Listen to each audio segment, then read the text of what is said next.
नमस्कार दोस्तों, स्वागत है आप सभी का स्टूडेंट सॉल्यूशन क्लासेस प्रेजेंट्स ज्ञानशाला में।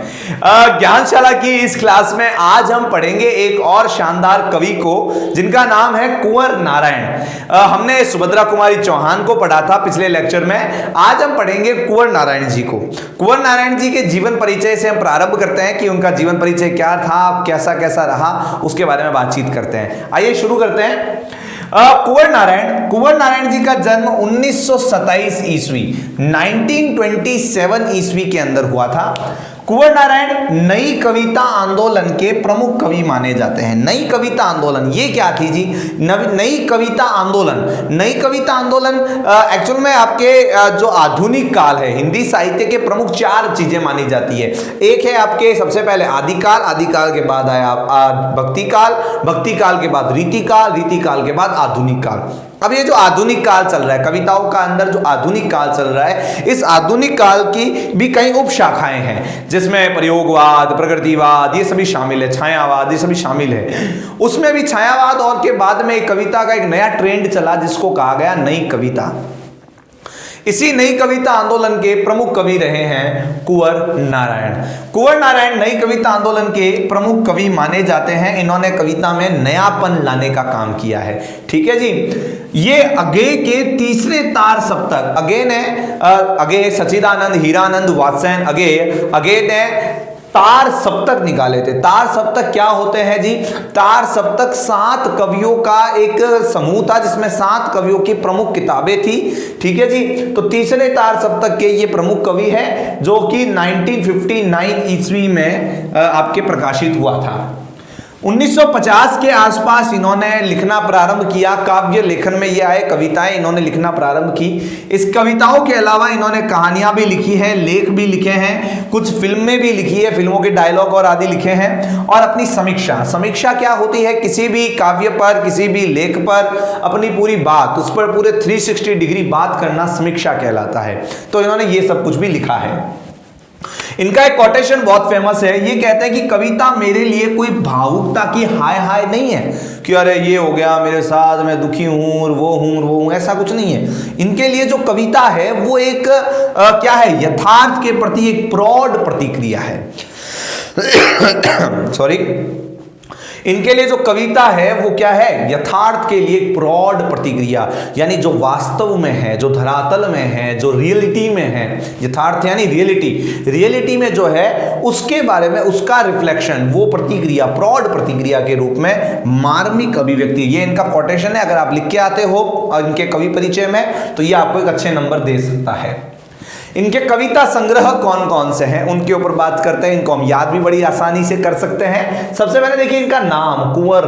कुंवर देखो इसे घुमा हुआ सा नाम है ना, कुंवर, कुंवर है ना, घुमा घुमा सा नाम है। तो घुमा घुमा चक्र, चक्रव्यूह, चक्रव्यूह, चक्रव्यूह, चक्रव्यूह में कौन फंस गए? हम तुम फंस गए चक्रव्यूह के अंदर। अब हम तुम कहां पर है जी? आमने सामने। ठीक है, हम तुम कहां पर? आमने सामने। आमने सामने है हम तुम और कोई दूसरा नहीं है। केवल तू है, केवल मैं हूं, कोई दूसरा नहीं है। कब? इन दिनों। तो देख ले इनकी कविता संग्रह तो आप एक तरीके से याद कर सकते हो। नाम इनका घुमा हुआ है तो घूमे हुए से नाम याद आ जाएगा चक्रव्यूह, चक्रव्यूह याद आ जाएगा। चक्रव्यूह के बाद में चक्रव्यूह, परिवेश हम तुम, परिवेश हम तुम, आमने सामने कोई दूसरा नहीं और इन दिनों। उसके बाद बात करते हैं इनके खंड काव्यों पर। खंड काव्य क्या होते हैं मैं आपको समझा देता हूं। किसी एक घटना पर आधारित लिखा गया एक छंदोबद्ध काव्य खंड काव्य कहलाता है। तो खंड काव्य जो है उनमें इन्होंने 2 खंड काव्य लिखे हैं। एक है आत्मजयी और दूसरा है वाजश्रवा के बहाने। ये दोनों ही जो खंड काव्य है ये महत्वपूर्ण है। ये इन्होंने नचिकेता की कहानी पर लिखा है। नचिकेता की कहानी की शॉर्ट में मैं आपको बता देता हूं। नचिकेता एक बच्चा था जो बड़ा जिज्ञासु था। हमारी भारतीय संस्कृति हमेशा से जिज्ञासा को आदर देती रही है। तो उसके पिता थे वाजश्रवा। वाजश्रवा ने यज्ञ किया।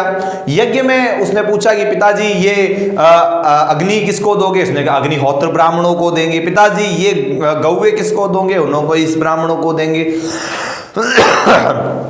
तो उसने एक प्रश्न ये भी कर लिया कि पिताजी मुझे किसको दोगे, तो उसने ऐसे व्यंग्य में कहा कि भैया तेरे को दूंगा यमराज को। तो ऐसा माना जाता है कि वाजश्रवा यमराज के पास गए, उनकी मृत्यु हुई, नचिकेता जो थे उनकी मृत्यु हुई, वाजश्रवा के वो गए वहां पर यमराज के पास गए और यमराज ने उन्हें जीवन मरण आदि कई सारा ज्ञान दिया। तो ये दोनों उसी पर आधारित है, आत्मजयी और वाजश्रवा के बारे में उसी नचिकेता की कहानी जो कि कठोपनिषद से ली गई है। कहानी संग्रह आकारों के आसपास, ये इनकी कहानियों का संग्रह है। और समीक्षा जैसा कि हमने बात की आज और आज, ये इनकी समीक्षाएं हैं। तो ये थे कुंवर नारायण। कुंवर नारायण की हमें दो कविताएं हमें यहां पढ़नी है। एक कविता का नाम है कविता के बहाने और दूसरी कविता है बात सीधी थी पर। बात सीधी थी पर, ये दोनों कविताओं के बारे में मैं थोड़ा सा संक्षिप्त में आपको परिचय दे देता हूं। अगली बातें तो है हमें जब कविता पढ़ेंगे तब हमें बहुत अच्छे से पता चलेगी ही।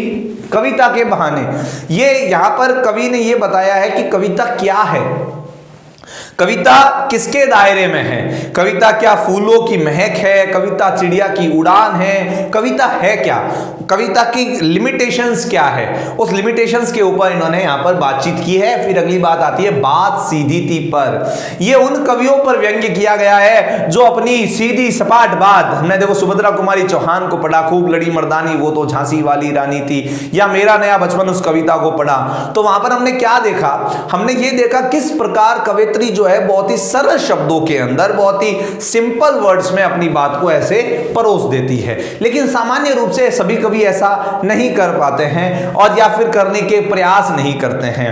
तो कुछ लोग अपनी बात को टेढ़ा मेढ़ा करते हैं, तो उसी के ऊपर उन्होंने लिखा है कि सीधी सीधी बात कहनी थी, लेकिन भाषा अलग अलग डाल के अपनी बात की ऐसी तैसी उसने कर दी। तो ये दो कविताएं पढ़ेंगे, बहुत ही इंटरेस्टिंग कविताएं हैं और नई कविता है। तो इन दोनों कविताओं के अंदर आपको एक नयापन महसूस होगा। जो आपने सामान्य आज तक कविताएं पढ़ी है उनसे थोड़ा नयापन इस कविताओं में महसूस आपको अवश्य रूप से होगा। तो ये पूरा लेक्चर आपको बहुत अच्छा लगा होगा।